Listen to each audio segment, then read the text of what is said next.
Hello,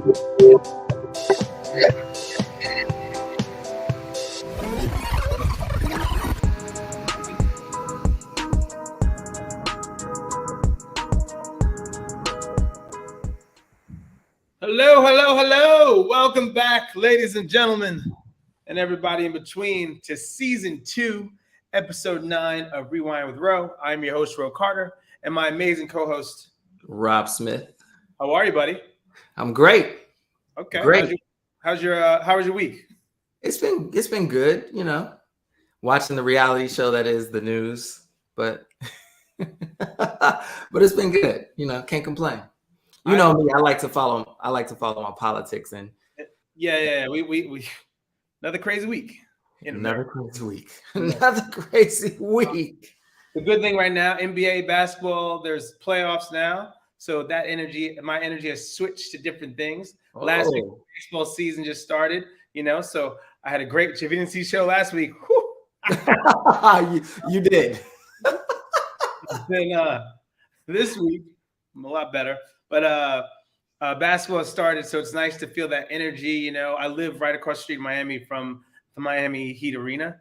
So it's nice. I went to the game the other day. They play again Fridays. There's like these new things now called play-ins. Uh-huh. So before there was only 8 teams, now there's 10, and the last 4 teams play for those last 2 spots. So it made the NBA a lot more interesting now. So a lot of more people are paying attention when they didn't used to. So I'm excited about that. How is that for you in your neighborhood? Is it like great? The music. I'm sure parking is crazy. The Music Fest was 2 weeks ago. The Miami Music, literally outside my house. It was fine. They put the barriers up. Honestly, I thought it'd be crazy. The only thing I would say about Miami is the bridges. Have you ever been to Chicago? All those little bridges. We have all those bridges around here. So if there's a bridge up, that's 20, 25 minutes just of like, oh my God. Like or a boat that just has a long antenna. The guy couldn't shorten his antenna. Come on, guys. Come on. But we've been getting a lot of rain. It feels like when I was out in LA during the Oscars, here in Miami right now, we've been getting crazy like weather. We got a hurricane warning the other day. There's been massive flooding. It's like everybody in these nice cars because they're so small. They're hot like Ferraris. Are they getting stuck in the water? Stuck in the water. Why would you even try it? Yeah, man. At this point, like they thought they were in the Batmobile. They just come through. So just flushing that money down the toilet. Yeah, but I'm in like downtown Miami, so I don't really deal with that as much. But that's what's been going on. So how's LA? How's the weather out there? It's raining again. Yep. Hey, another day in everybody's just getting the rain. Another day in rainy LA. You could have snow, right? Who knows? Maybe next week it'll snow. There you go. So anyway, we're back with the show again. And this week, I was talking to Rob about this. There's this new show on Amazon Prime. It's called Swarm. It's an amazing 7-part episode. Oh, I see. Oh, man. I'm just starting, and I see Rob's. The good and bad about this show, we've been working together now, and I can tell when Rob is going to like, oh, man, it's going to be interesting to see what his thoughts are on this show. But anyway, let me go into the show. It's executive producers Donald Glover and Janine Neighbors. Donald Glover we love from ATL, Childish Gambino. I mean, he can do no wrong. Well, he can. And okay, we're gonna get into that in a little bit. And basically, the show follows Dominique's character Dre. Dominique Wilson is the young lady who plays Dre, who is obsessed with this superstar called Naija. Naija is supposed to represent like a Beyonce kind of type. And her beehive, which would be the Swarm, right? I guess so they didn't get sued. They had to change everything a little bit. But we watch her grow increasingly violent and lives to protect Naija or find Naija, right? Her goal is to, like, in this whole series, she's trying to find Naija and go to a concert and hopefully meet her and then tell her how much she cares about her, because she's been the thriving pulse through like every scene and every episode. Whether you talk crap about Naija, she's gonna cut you.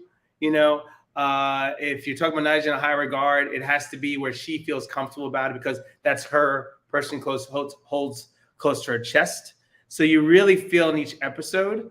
What when I mentioned this to you in the beginning, I would love to know, Rob, what you thought and what you thought after the first episode. Were you like, oh man, I ain't doing this? Or you were like, you know what, I'm invested, or I gotta watch one more?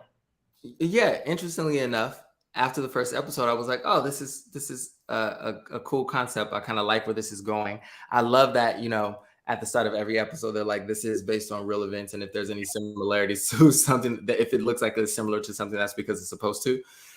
So I love the whole idea that this is based around like either something that really happened or things that are rumored to have happened from fans of Beyonce. I I wouldn't go as far as to say I'm like a member of the Beehive, but I do love Beyonce. Like I love Beyonce. But so to me, this was an interesting concept. First episode, I thought it was interesting and well done. I was like trying to figure out how they were going to continue her storyline through after the culmination of what happened on episode 1. I enjoyed Chloe Bailey's performance. I enjoyed Damson Idris' performance, and I think that everybody on the show did a phenomenal job. Specifically, Dominique Fishback, I thought she was stellar. And yeah, was the first episode directed by Adama Ibo, or did she come in later? Because I know she directed like 3 episodes. Yeah. So I thought it was great that they brought her in, from Hunt for Jesus Savior. So was kind of my all of our, I'm sure, introduction to her and her stellar work. But yeah, I thought it was a great collaboration of Black filmmakers to pull this together. And I'll tell you where I fell off, but we'll get into that later. Okay, so I can do 1 or 2 things. I was going to ask you first before we got into. Sorry, we had a little delay tonight, ladies and gentlemen. We're on different sides of the country, so you know how that gets.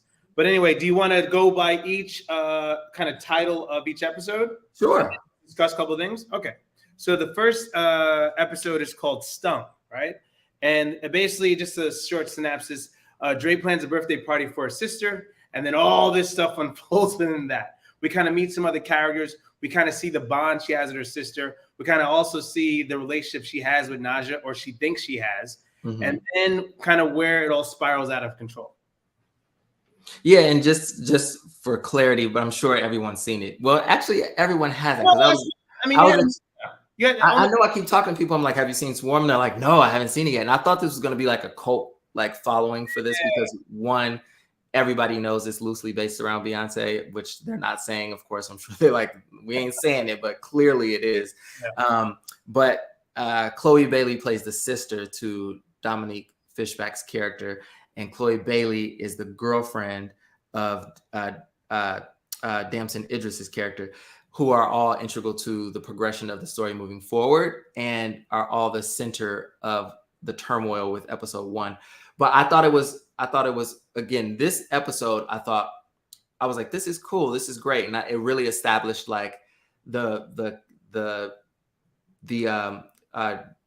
Dominique Fishback's character, and really gave you the emotional connection to her to be like, okay, I kind of sympathize with this girl. She's, kind of a loner, and she's bullied in a sense by all these people around her, but she has this like connection to this mega star who she has an obsession with, and is willing to go broke for. So I thought the first episode did a good job of pulling us in and really having us formulate a relationship with her, even though that went south very quickly. That it did.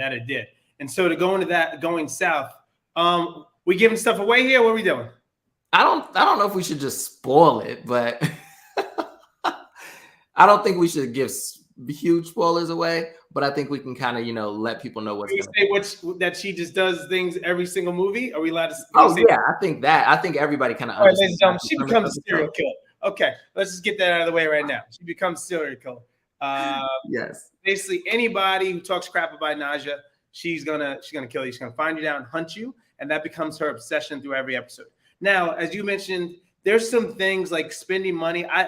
I really loved a couple of things in this short series.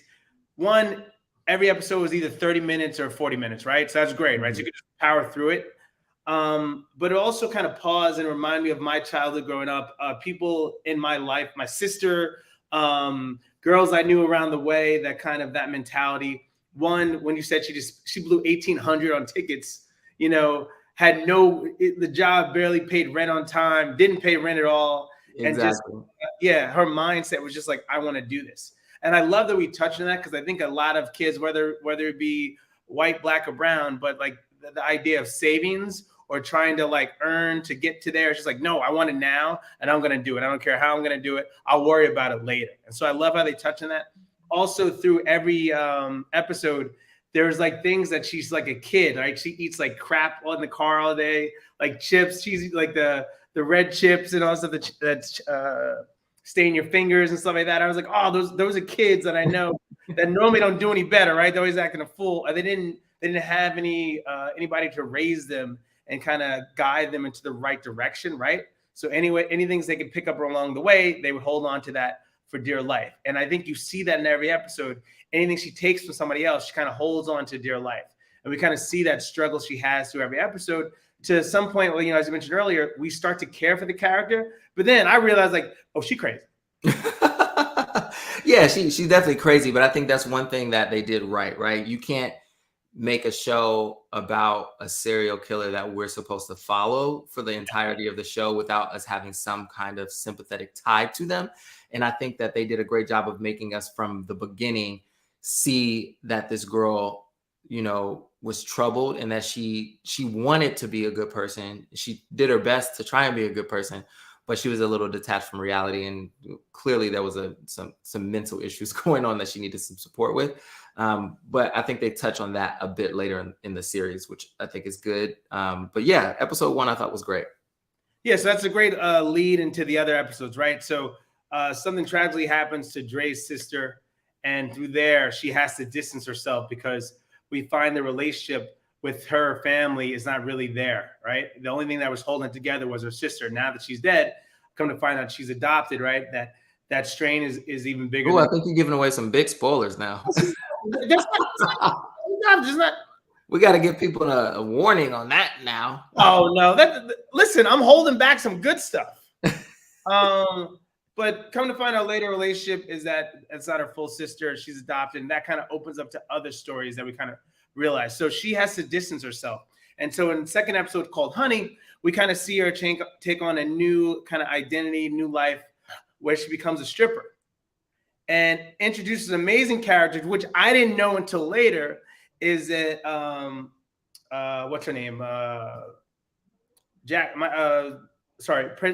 Paris Jackson. Michael Jackson's daughter actually plays a stripper as well. We don't see her on the pole dancing, but there's some great interactions. And my rule of thumb here in this series, there's more than 2 artists. And so my rule of thumb, there's more than 2 artists, it's going to suck. But no, they actually really build on this. And I love this. Listen. And they all did a good job. Yeah. I mean, good job. And then later on, we'll talk about another singer. Yeah, who was really good. I was shocked. So I think the directors, they did an amazing job with casting. The casting was off the charts here. And that I think kept the flow, right? The pulse of the movie, or of the series, I should say. So I was able to watch and enjoy it. Then we also see her obsession some more, right? Her whole goal again is I want to see Naja in concert. I haven't seen Naja in concert. So we kind of see her kind of obsess with people that were talking crap about Naja, trying to find them now. And slowly building this deep, dark character. But I think that, from my perspective, I feel like her goal at that point was more to take down these people who had wronged either Naja or her sister. So anyone who has said anything, remotely insensitive about her sister or about Naja, it was like it's on. And then there's some points where she confronts one of the people that said something. It's like, it's the internet. What are you talking about? Yeah, that's the other thing that you brought up, like the relationship with her having this mentality of a child who she was stuck at an age of a child. I don't know what age that is. Yeah. Probably like teens. But this idea that she takes everything that's said on the internet as as it's like Yeah. as their word. Like that's the reality they live. When we all know, like most people live behind a facade on social media. They say things that are clickbait, but everything that's said on there about Ni'Jah, her sister, she just takes so personal, and half of these people don't even remember what they said or what it's about. They're like, what are you talking about? Which I would kind of recommend you watch this, because that accountability now is there, right? Like, imagine if someone actually held you accountable. So what'd you say about so-and-so? Yeah. What's now? Even though it's crazy extent to go there, but just think about that, right? If you now could see the person. I hate when people make comments and like their accounts are private. And I'm like, don't come up in here making all this noise and your account is private. Or they have a profile picture that's not them. It's a cartoon. Like, come on, man. Like, or a meme. You can't have it. They have a lot to say. Yes. Listen, if you want to change Twitter or change Instagram, you want to forget buying a blue check. I would love to buy like, hey, this is actually you, and everybody has access to your stuff. When you make comments, you open up access, and that, I guarantee you, that would change a lot of the way that people react and think, because like, oh, now you know who I am. I'm not saying you got to know where I'm at. Hello, Betty. How are you? Betty. Not knowing where they at. I'm saying you got to know where. You can Google anybody nowadays anyway. But just so, again, that accountability factor is there. And so I kind of love that. Like, at first I'm like, yeah, check him. I bet he won't say it again. But she's checking people like for the last time. That's it. There's no more coming back for that. So it would have been interesting, right, if the spin was I'm confronting them without maybe killing them. That would be an interesting take, right? And imagine that conversation that we would have now. Like, what if someone actually checked me for the stuff I said about this other person, right? It's a whole different mindset. Oh, maybe I need to be a nicer person. Maybe I need to chill because it's the internet, right? At the end of the day. I will say this was the first episode where I was like, they've now asked me to suspend disbelief in something that I know Black people do not do. All right, here we go. There's a lot of not just randomly leave our doors unlocked. I don't know one Black person that does that. I am so sorry. I just don't. But the fact that she just walked up in his house like all casually, so we don't do that. So I used to do that. Well, Ro, you a different type. But, and also, just to be clear, he had made comments earlier in the show about how dangerous the area was. Yeah. I just don't believe he would have left his door unlocked. I 100% agree with you. And at that level, 100% agree with you. But at the same time, hear me out. At the same time, it wasn't until the brother who got shot just chilling, in his living room by a neighbor who was a cop, right? And he was in his living room just eating ice cream. And I was like, ever since then, I was like, lock. Yeah. Because you never know who's going to come in and just do something crazy. But again, I was a college kid. Listen, I was hanging out in college. I was crazy, hanging out with friends. Like, friends were notorious for waking up in someone else's room or a house. That's just what you did. Nowadays, I still lock the door. I'm sorry. Of course. I'm not saying locked. It's just like a bear. Like, oh, come on in. Just in case. Here's all this stuff. I get it. Yes, you should definitely lock your door. I'm 100%. When I'm going to bed, lock the door. During the day, if I want to come in and out, I'm like, keep it open. But now everybody's seeing my business, so now we double lock now. We double lock. Okay. 3 is called Taste. So now we're watching Dre's character take sort of a backseat after she runs into a DJ, which is crazy. I love when we run into white folks and they know us, they think they know us, right? And they're like, hey, what's up? I know you from so-and-so. I'm like, I've never met you before in my life. But we resemble somebody that they know. And so we have an opportunity to either see where this conversation is going to go or be like, hey, man, you got the wrong person. And so she takes advantage of a situation and she meets a guy at a gym she's trying to get into to kind of stalk another victim. And at the end of it, she winds up getting invited to a concert to see Ni'Jah. And this is when it goes down, ladies and gentlemen. And this is another thing that's loosely based on another Beyonce moment. So you're really like, what the hell is going to go down here? I will not give away that moment. Why? I don't think I think that's a fair moment to give away. because I have to, because there is a comment, this is another moment where I'm like, they're asking me to believe something happened that I don't think would have ever happened. But we know it did happen in real life. Yeah, but we know that it happened by somebody. Well, the rumor is, well, we're talking about the bite, right? Yeah. Yeah, so that's the running joke that everybody always asks Tiffany Haddish if she knows who bit her or whatever, right? But for them to have me believe that this random girl got close enough to Beyonce to bite her, there's just no way. There's just no way. But I get it. This is supposed to be like fun. It's based in the idea of these rumors and these true events that happen. No one thought that Will was going to walk him on stage and smack living daylights out of Chris. I'm just saying. But Will Smith is famous and Chris Rock is also famous. If I would have walked up on the stage at the Oscars, I would have got tackled in 2.2 seconds. But a female walking up on a stage, I think it's less. I'm just saying less aggressive in how she was. It was like an after party too. I'm just saying, only because it was an after party. You're 100% right. If it was a regular stage, but after party. People listen. They're seeing that everybody's been kind of like, hey, everybody's cool back here. No. Beyonce security ain't letting no random girl walk up to her just randomly at the club. It ain't happening. Beyonce, it's Naja. Okay. I'm sorry, Naja. I'm gonna stop saying Beyonce. Naja.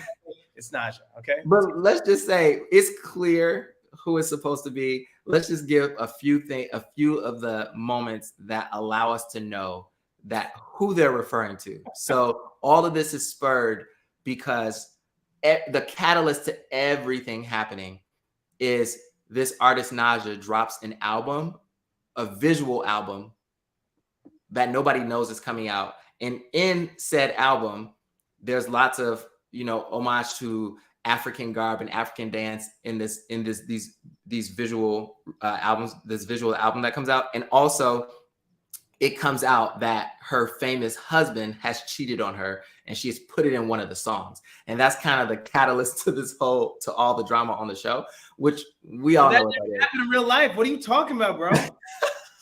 Well, we all know what that is. And then the other thing that's like, okay, what happened? Jay would never do that.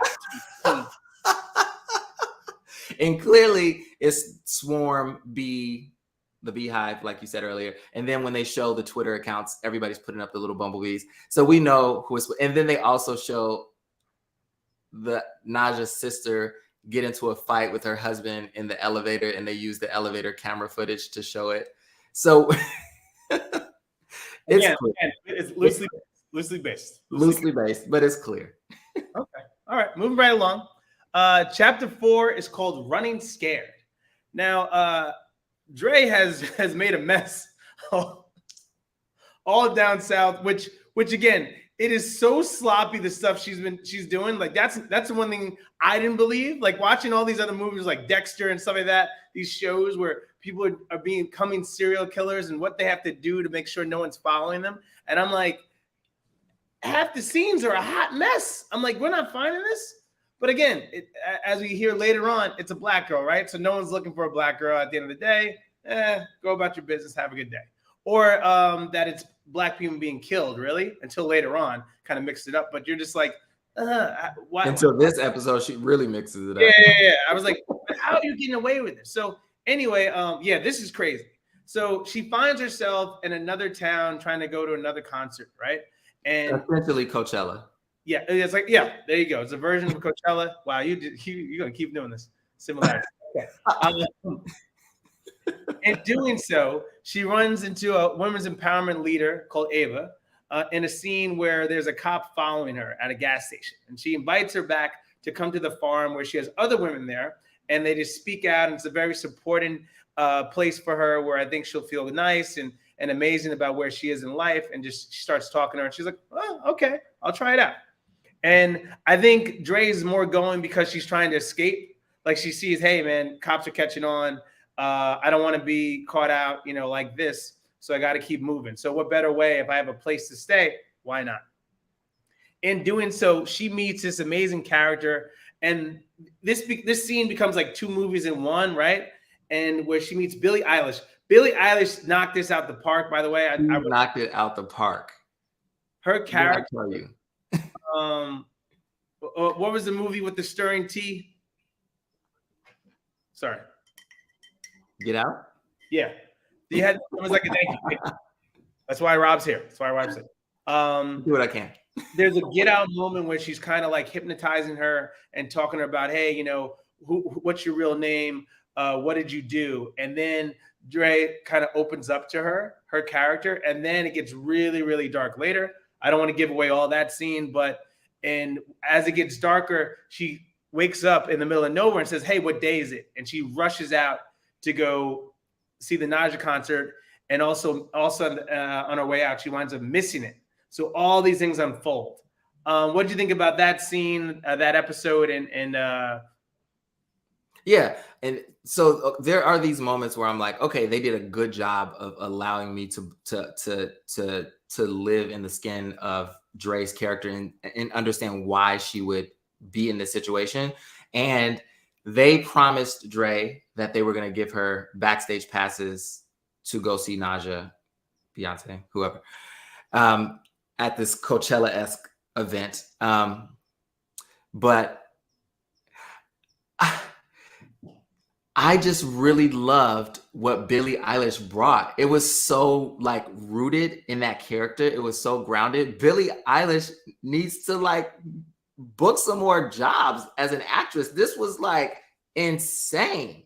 It was insane. It was insane how good she was. And I think this was also another one of those moments where we got to see the humanity in Dre, which I thought was a great thing that Donald Glover and the writers did with this episode, because they allowed us to see the humanity in Dre. So she wasn't just this monster who was out, you know, brutalizing, you know, Naja haters.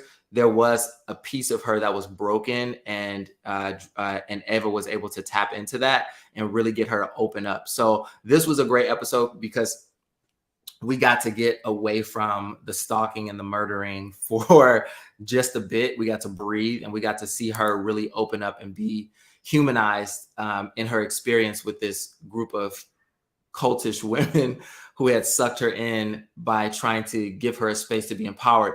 But what I also thought was a little bit crazy was that they already knew who she was, and they already knew what she had been doing, and they kind of already had a clue. And I think they were like, oh, we can bring in this psychopath to be a part of our cult, and she'll be the muscle. And I think that was the direct.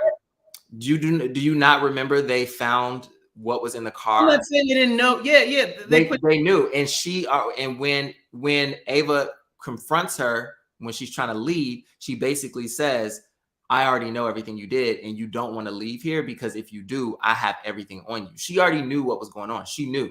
And I think that she felt like she would be a good addition to their cult because she was crazy. And I think she thought she would be that kind of muscle in their little group. I really do think Ava thought that. Ava was not some innocent little girl trying to save women. She was a crazy psychopath as well, who had a little harem of women who she liked to do ayahuasca with in a tent, naked and just be crazy. Like, she was a psychopath too. She was crazy. Okay, so two things. Number one, you need to be around more white women in your life because you would know that this is false. So I'm gonna tell you. I'm just gonna tell you you're wrong. What I thought. Okay, well, you know what? I apologize, Rob. I'm not gonna say you're wrong. I'm gonna give you my opinion. My opinion is that they thought they could fix the young lady. That's what. 100% muscle. I think that they thought, oh, she's really messed up. And what better way to prove that the cult works is if you can fix a young lady who we know has done some crazy stuff. That was my thought of that. They were like, oh, we're gonna change her.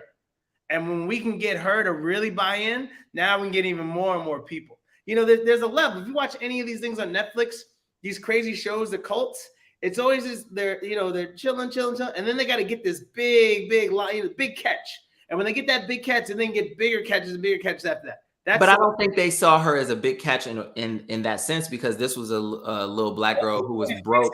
But in the bigger down the line, it'll come to fruition. But I think it was just like in that moment, hey, I think we can fix her. She's really messed up, and I want to make sure that everything I've learned here at this camp, I want to put it to test. And so you see Billie Eilish's character like speaking to her, talking to her, trying all these things. Like, oh wow, I'm getting to her. I'm opening up to her. I don't know. Yeah, but Billie Eilish also was a person who, in order to get her to stay there, she was holding over her head the fact that she knew she was a psychopathic serial killer. And I do not believe that Billie Eilish, her character, for one moment thought, if I can just fix this woman, she's going to be a perfect human being. I don't think she thought that, because she kind of fed off of the flaws of Dre's character, of Dominique Fishback's character, Dre. I think she kind of liked the fact that she was a narcissist. Eva was definitely a narcissist, and she had this calm spirit and energy, but she was a crazy person. They're all crazy. And my other thing is, she's not going to put Dre on a flyer and be like, I fixed a serial killer, poor black girl. No, like, I don't think she thought she was going to be able to pull anybody in through that, because she wasn't going to share that information with people. Lisa, man, you got to get your reps in, player. That's how you move on. How you gonna move on the farm, man? I got, see what I did? That's me. Anyways, a shout out to Betty Roberts. Betty had a question about catfishing. Betty, we only usually talk about catfishing if the movie or the subject was about catfishing. But if you've been catfished or have any questions, please let us know. We wouldn't want that to happen. I mean, there's good and bads to catfishing, but that's usually, yeah, we only talk about that kind of topic if Rob's been catfished. And Rob, have you ever been catfished before? I have, but I have. And I think that was like at the onset of like maybe Instagram. I got catfished. Yeah. I've heard people getting catfished, and I've never understood it. For women, I've heard their stories, and I'm like, oh, they're like, well, I want to make sure I'm in a safe place. So I understood that. I was like, that made sense. But I'm like, the crazy ones are older women when they were like going on a date and it was their son. So the guy would use their son's picture. And then when they actually met the dad, it was the father. And it was like, yo, man, this ain't you. Come on. And it was like, well, I still had a drink with him. I'm like, really? It's like, yeah, you don't know what someone's going to do, right? And I was like, oh, all right, that makes sense. But listen, I'm looking at, if you don't look the same, shoot, hey, this ain't. Well, my situation was more like I kind of developed what I thought was a friendship with someone. And this is my bad, because I shouldn't be, I'm just too nice sometimes. I kind of developed a friendship with someone that was like, you know, we were bonding and they were telling me about their life. And, you know, it got to a point where it was like maybe 2 months in, they were like, oh, I need help with my phone bill. And I was like, you know what? I'll help you out. That's the catfishing, Rob. That's a whole nother, I'll help you out. And then, you know, and then I was like, wait a minute, this is a catfish. I just got catfish for $100. I'm like, enjoy the $100. You really needed it. Enjoy it. And I feel okay about it. I was a good person. I was a good Samaritan. $100. Hey. $100 down the drain. It's an investment. It's an investment. Anyway, moving right along. Betty, I hope that helped. If you have any other questions for Rob and myself, please feel free to chime in at any time. Again, we are doing the short series, 7 episodes, Swarm, currently playing on Amazon Prime, executive produced by Donald Glover and Janine Neighbors. So if you haven't checked it out, please, if you have Amazon Prime, it's free.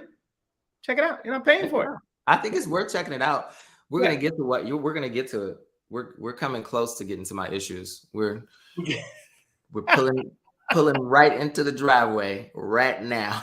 All right. So now Dre's character is just all over the place. She has her hit mark has gone berserk. I mean, we're in double digits now, I believe.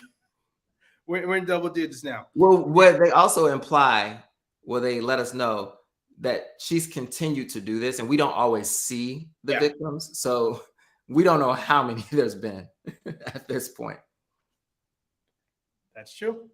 So Dre is really spiraling out of control, and she has to find that base. So there's a connection that she had with her sister, but something happens where she lost that connection. So even though her sister passed in the first episode, there was still something that keeping her connected, that kept her like, you know, kind of in the right space of mind sometimes, even though she's going on the spree. And so that connection has now been severed, and she's trying to figure out what's going on. Why has it been severed? So she actually goes back to her old home where she grew up. and her stepdad she faces at a barrel of a gun. And that was an amazing scene where she kind of reminisces about growing up in childhood, is trapped in her old sister's room at one point, and she's looking at pictures and also being chased by a gun. And you see this kind of scene go on and off the screen. It was really interesting, right? Because at this point, you've done so much damage. Like, why would you go back? But I guess it's just, that sense of like, hey, I'm lost. I need my base, right? And my base is home. And the closest thing, I need to find out why they did this, why I don't have this connection anymore. And so she's going to face him head on. And that scene was very interesting. I don't know if I guess it was necessary, right? Because it's a huge part of her continuation throughout the series. But what did you think about the scene, and how pivotal was it?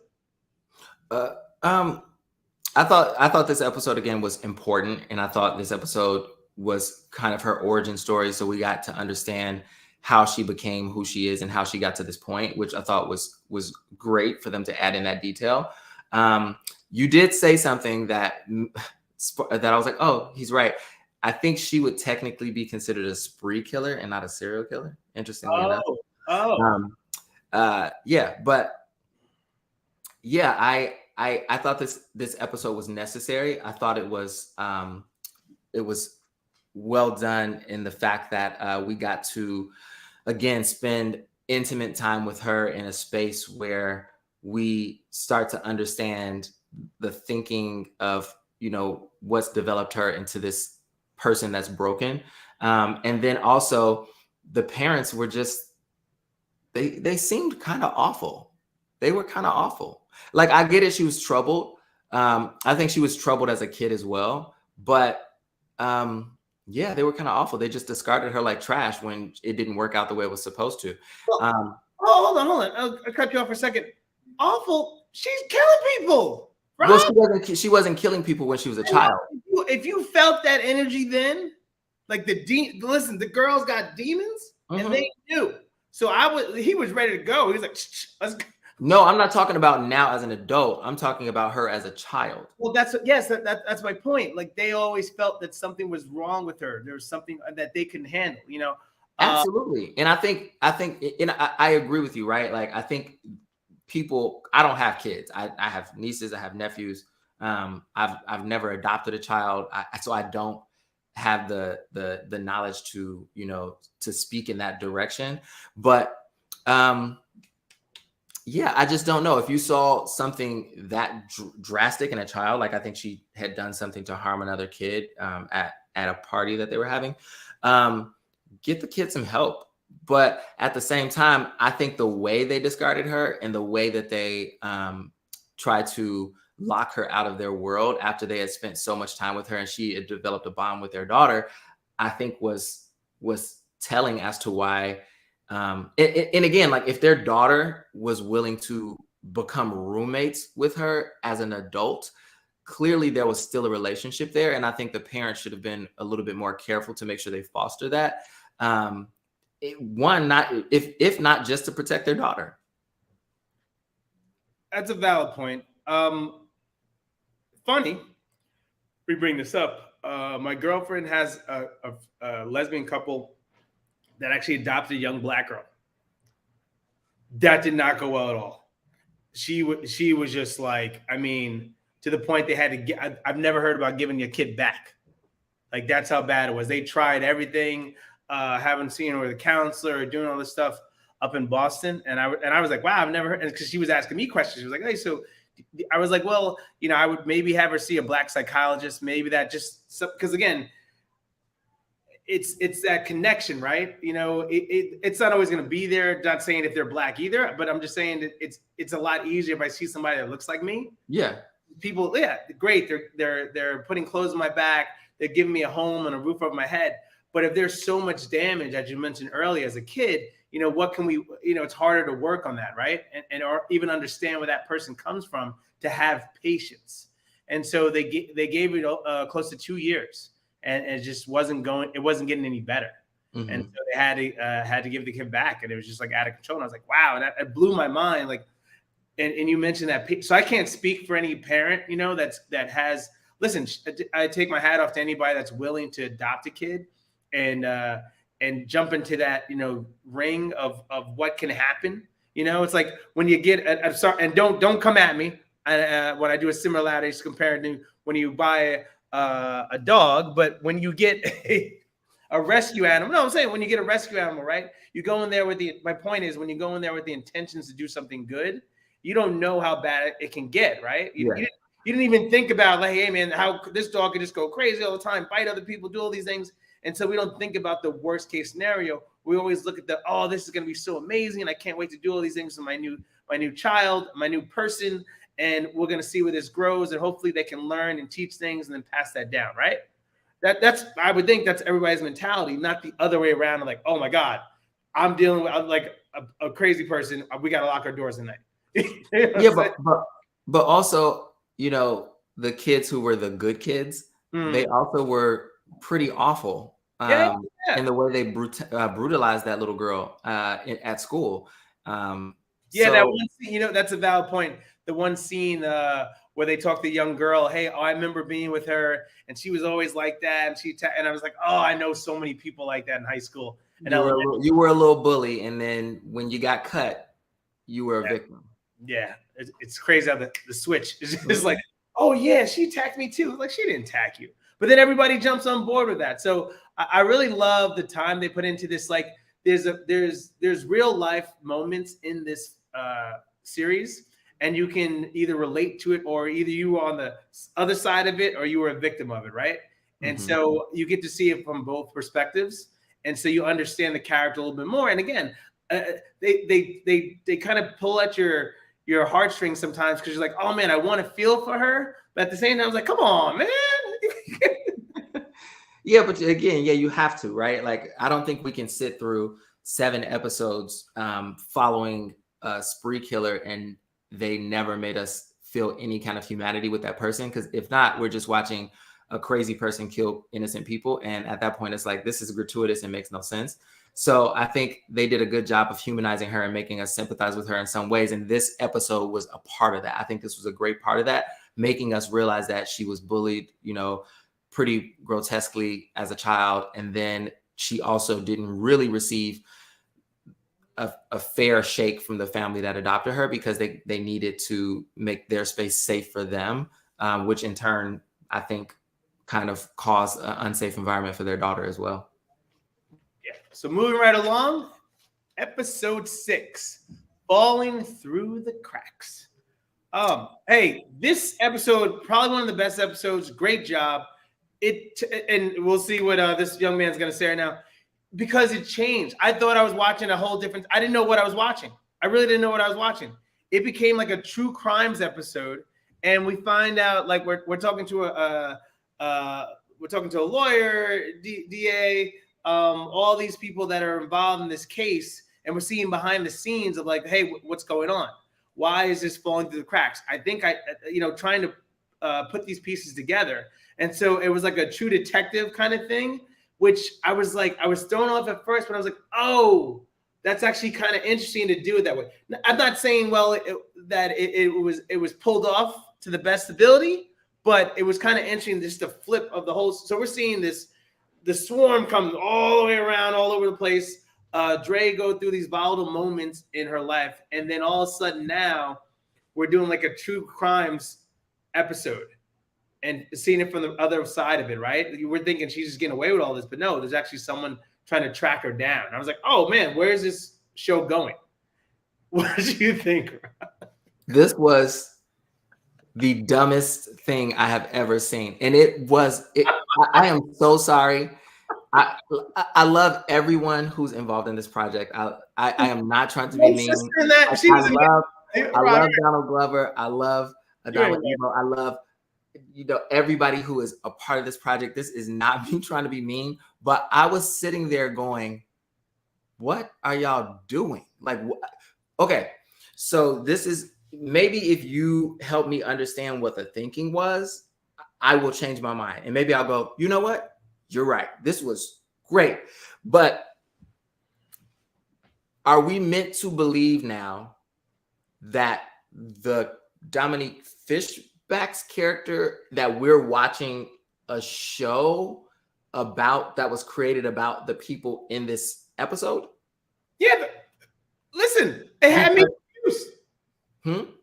It had me confused. I was like, what the hell's going on here? We shouldn't be confused on the episode, the second to last episode of a series. But I like it. It built it up. I was like, oh, is this based on a true story now? I was like, oh, is this really like now my brain all over the place. We know from the beginning that it's based on true events and rumored events. And now I'm looking at, because then they also do a part where they put a wanted sign up. Like if you've seen this person, call this number, and if you call the number, you can actually hear them talk about her on the number. It's pretty cool. So Correct. I love the interactive. But so this is what doesn't make sense to me. If we are following Dominique Fishback's character as Dre, why would they then put in these fake people and then put up a fake person as the real person and then cut back to the real person that's in the show? It makes I'm disconnected, and now I'm very confused I should not be this confused trying to figure out what you're trying to do. Oh, they do it all the time. I just thought it was you didn't watch those true crime stories when they do a reenactment. You're an actor. But you can't say you auditioned for those before. You right. But hear me out. You cannot do a reenactment and then put up a picture of a fake person and say it's the real person after the reenactment, because the person at the end, if you've seen this person, is the real person. So if they would have put up a picture of Dominique Fishback, then I would have went, oh, okay, I get it. And they're making a reenactment show. It's a true crime show following a detective who is really looking for Dre. But when they put up a third Dre, now I'm confused, because the person reenacting Dre and the person who's the picture of Dre is not Dominique Fishback. So it doesn't make any sense. I didn't give three characters out. Well, not three. The person who they put up on the screen to say, if you've seen this person, please call this number. That's the real person, right? I was the real person. Now are we meant to believe that Dre is not the real person and that we're now watching a series that was made about a series that's inside of this show? Yeah, that's how I took it as. That makes no sense. Only because I've seen that before. That's the only reason. No, listen, I hear you. But I've seen it before, so I was like, oh wow, that's crazy. Oh, okay, now we're doing two. Okay, all right. You know what? Look at yourself, people. Hey, listen. I thought it was funny, and the episode was funny and fun. It just the woman who played the detective was hilarious. Nothing about the performance was bad. Like for me, it was just, it pulled me out of the show so much that I spent 80% of that episode trying to figure out what they were trying to do. So it just pulled me completely out of the show. And for that reason, I was like, this doesn't make sense to me why they're doing this. It was just, if they would have, it needed to be set up in a different way for me to understand that we are now watching Swarm, which is supposed to be a show about the person who episode 6 is really about. And then episode 6 is showing me the real person, even though it's a fake real person. It was too much to try and figure out. You know what? 32 minutes. Sorry. Rob is of a high intellect. And so it only took 5 minutes for me. He's overthinking everything. I just like, oh. And then I was like, really? And I was like, okay. And then I got it. And I was like, oh, I get it. They're overthinking, Rob. Just go with it. Just let it in. I can't. You know I can't for multiple reasons. That's the high intellect. He's just breaking it. Oh, come on, this can't happen. No, because this is what I love to do too. So for me, it was a bit confusing. He won't watch zombie movies. He won't watch zombie movies because he was like, it can't happen scientifically. It can't happen. Zombie movies. I love zombie movies. I love The Last of Us. I'm just telling you, you guys have high intellect. Like you just don't believe certain things. It's like, all right, that can't happen. No, not true. Like again, sometimes, Rob, loosen up, somebody. That's not true. I can live in the world of fantasy. I can live in the world of sci-fi. I can live, but if you do something that causes me to have to suspend my sense of belief in a way that doesn't make sense to the forward progression of the show, I'm confused. So I was sitting there for 85% of this episode going, it's funny, but what is happening? And then because when they brought in the different mom, and then they brought in all these people who were supposed to be the people who have been watching for the first 5 episodes, It felt like a documentary now, and that's what I actually kind of liked it. After the first 10 minutes, I was like, oh, okay, I see what they're doing. All right, and then I was like, is this real? And then that had my brain going, this is. I'm like looking, I'm like, no, it's not. Oh, and then it messed me up even deeper. I was like, oh, that's a really cool spin on it. But I mean, I guess not for Rob. I'm sorry. They lost me on episode 6. So everybody, skip episode 6. 1, 5, 7. That's it. It's good. It's good. I mean, look, the acting is good. It's funny. It's fun to watch this detective putting all the pieces together that we already have seen happen. Like, it's fun watching it. But again, it pulled me out of the show that I was watching. And it was very disjointed too, because it was like this bright, vibrant episode when everything else was I think we needed a break from either Naja's like music and also just all the death and the darkness. I was like, oh, here is your, like, back in the day you used to do in the movies, you get a little break. So here's your little break, here's an episode break, and then go back to it. And I kind of sometimes before I get into a dark place, I was like, ooh, okay, let's look at everything again from another light, another lens. And I kind of love that they put them in character. Listen, good job. I like it. Last episode here we go. And we're going to close this bad boy out. Only God makes happy endings. In this last episode, Dre finds love, which is amazing. But her toxic devotion to Naja brings things to an upsetting end. So Dre's character, she's being hunted down now. So she changed it so looks like a dude, which was kind of interesting. And I was like, oh, is she being that but not being that? I was like kind of weird, but she meets this young lady who is the young actress, is beautiful on the screen. That energy, that chemistry was amazing. And so they become a couple, and she meet her parents and everything like that. So you see this thing's called a blossom. But because Dre has, people are looking for her, she can't get a job. She can't do all these things to live a normal life. And she can't be open and honest with her partner because she knows, like, no one's going to be cool with, well, you killed a certain amount of people, that's okay, honey. But there's a moment, where the love is kind of strained, and she tests her by, like, Naja, I don't like that girl. She's awful. And if it was a sister, be something else. I was like, oh, and you just see Dre snap. Like, he's like, wait, what'd you say? What'd you say about Naja? What'd you say? And she's in love and she's happy. And I was like, please, Lord, please don't snap. And then there's a scene I'm not going to give away, but I'm like, ah. So anyway, what'd you think about the ending? That whole scene, that scenario, is that the way it should have ended? Would you rather seen her cuffs or? Okay. So So I love Kiersey Clemons. I actually talked about her in another show that we reviewed, which was Somebody I Used to Know with her. And she was great. Yeah, she was great. Where she played, why do I always screw up this man's name? Where she played the love interest of, what's his name from Insecure. I love him. Help me out. Jay Ellis. So yes, so she played in Somebody I Used to Know. She played the fiance of Jay Ellis. I think she's great. This was a completely contrasting character from that one, and I think she was great. She's like giving me like Tessa Thompson vibes. I really like her. I think she's a great actress. It's fun to watch her on screen. This episode to me was also very, very well done until the end. I love Cree Summers. I loved seeing her back in action playing the mom. She played Kiersey's mom. I thought the story was great. This was another moment where we got to see her like humanity and her vulnerable side, which I thought they brought it back again in a great way, because they give us this glimmer of hope that she's changed and that she can be changed and that love could change her, because it seemed like the missing component was gone was love, which was the thing that her sister gave to her. So we kind of felt like, oh, and I'll liken this to like the third act of a movie, right? So you get to that point and you're like, oh, everything is great, this is all wonderful, and then something bad happens and it kind of goes downhill. But in order for it to be a payoff that makes sense to the viewer, it didn't work. What they didn't work. Because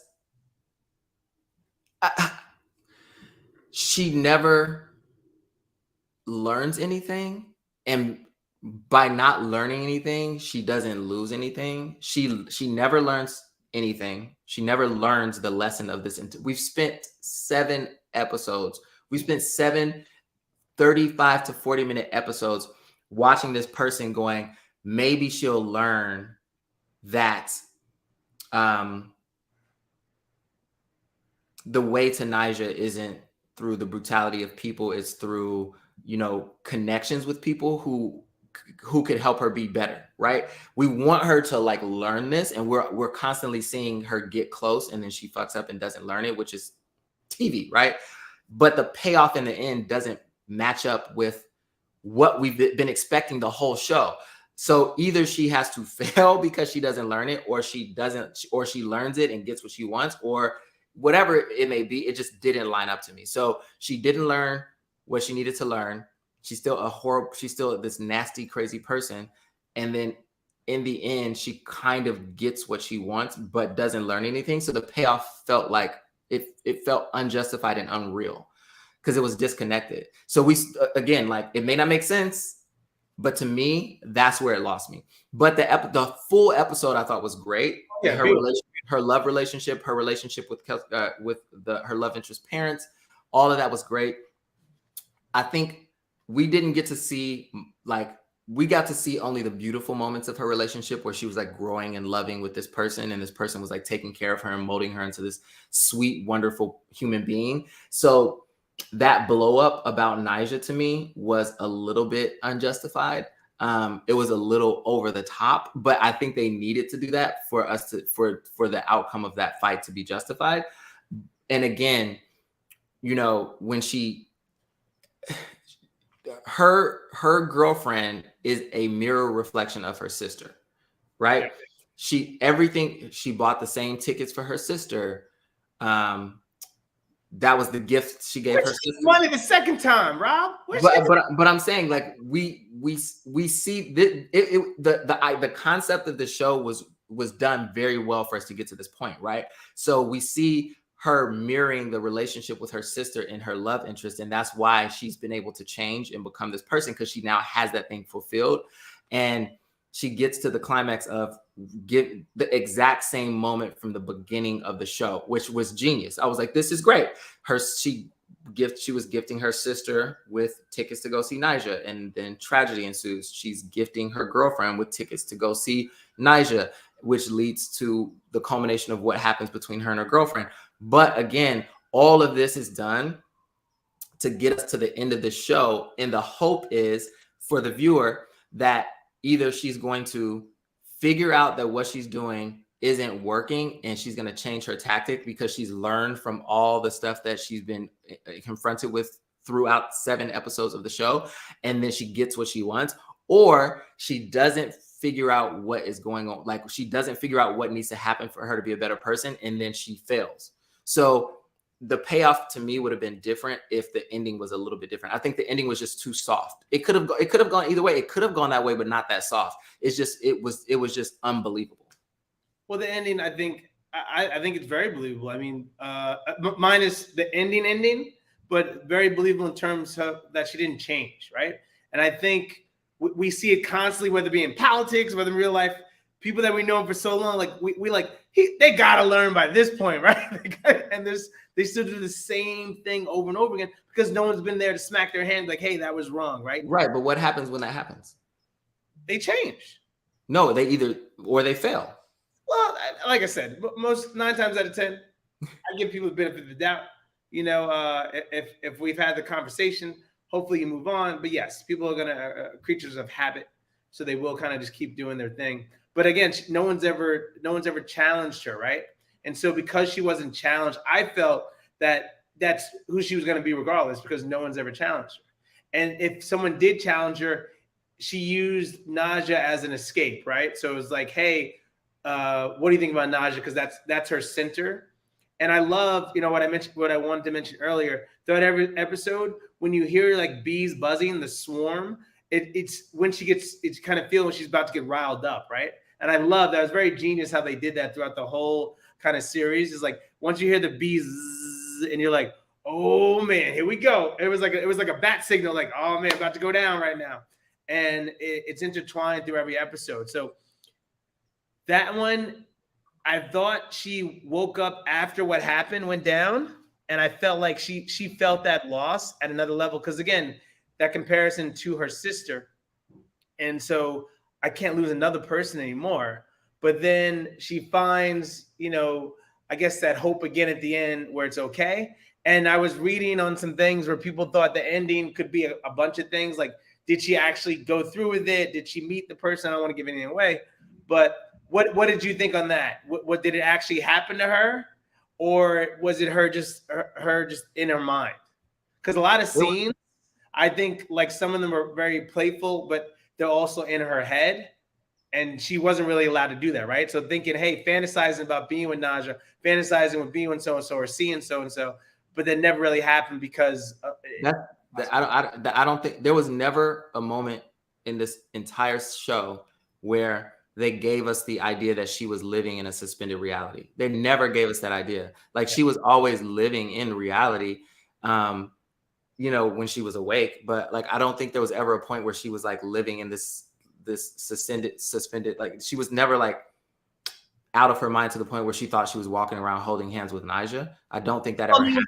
The kissing scene, she thought she was biting something, right? When she bites her? Yeah. She had those moments. Yeah, but there was never like an out of body experience where she was like walking away with a person and riding in a car with them like that. So to me, I can't justify that as like an excuse to give them that much room. I'm biting a piece of fruit, I bite somebody. Okay, great. But not like a whole reality of, I do think she did think she saw someone else at a certain point. Yeah. But I think that, this is me trying not to spoil it. Yeah. I do think that person she was with was the real person, but in her mind, she connected it with someone else, right?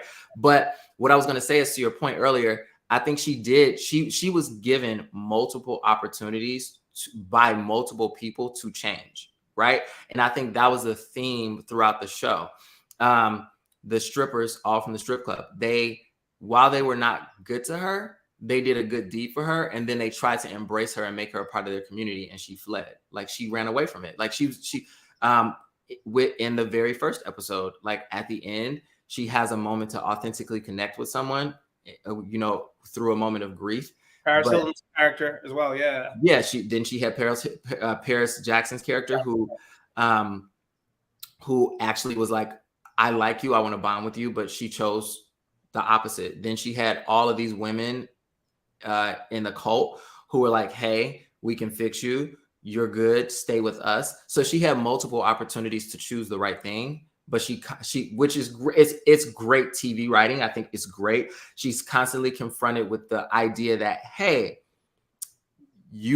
there's other people in the world. You're not alone. There's people who want to connect with you. So embrace the people around you. Let go of all the other stuff that's happened to you and embrace the people in front of you, because there's people who care about you. And she's had that choice over and over again. But of course, like with good TV, she's going to choose not to do it. But at the end is what I'm saying. They built that up so much. So we want to see her either say yes to that again or say no to that again. And if she says no to it again, there has to be some kind of effect that makes us go, oh, that makes sense. Like, it would have made sense to me if they shot her. Like, I'd have been like, that makes more sense to me than what happened. Like, it just didn't make sense to me. Okay. It was a disconnect. So great show. Episode 6 pulled me out a little bit, and then the very end pulled me out. All right. Last question before we go. We're running a little late today. Have you ever had an obsession with a celebrity or an encounter with a celebrity where you're like, oh man, what was I doing? I should have never done that. Should I never have done that? I mean, I've been fortunate enough to meet a lot of great people. I shouldn't have done that. No, I've never had a I shouldn't have done that. I've never had a I shouldn't have done that. I do, since we're speaking about Beyonce and Jay-Z. So when I Ah, when I what did you do to Beyonce? no, Whatever no, you did, I'm not proud. I actually have two stories. Did you bite her? I didn't think I had one. I just reminded me. I have two stories. So I'm in spring break, MTV spring break. I'm down in Cancun, and it's the Cisco song is out, the Thong song. So whatever year that is, it's like the hottest. That's the song, right? And Destiny's Child is Destiny's Child. It's not Beyonce. It's Destiny's Child. So I sneak up with a friend up to VIP. This is back in the day where like Eminem, Carson Daly, like they were like high, like they were zooted to the woo.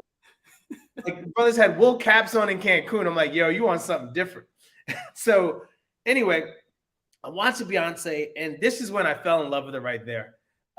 Cisco offers her a shot. Mind you, she's about 17 at that point, 17, 18. And so he goes to give her shots, right? She's no parents, just everybody's hanging out. And she's like, no, I don't drink. I'm like, oh, okay. Checked him right there. Cisco's like, okay, cool. Cisco will still do his thing. And then so I open up a bottle of water, and I'm above, so there's like VIP layers in this club.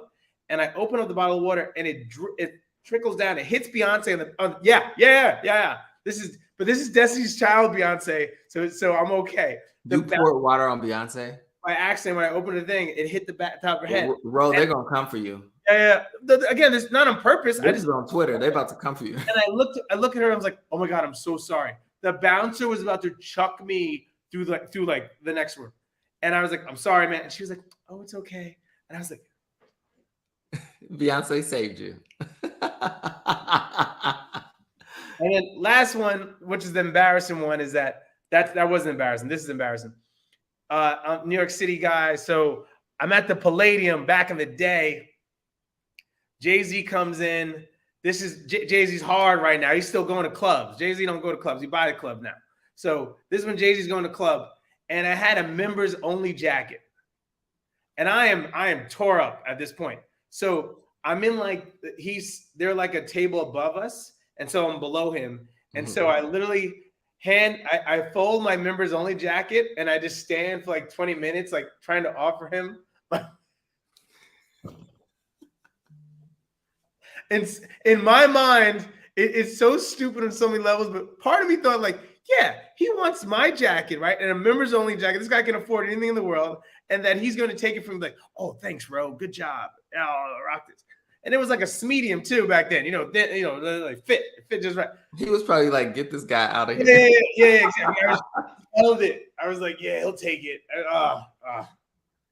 Anyway. At least you made the effort, bro. That's what matters. You know what, Rob? And that's why we like you here. You say all the right things.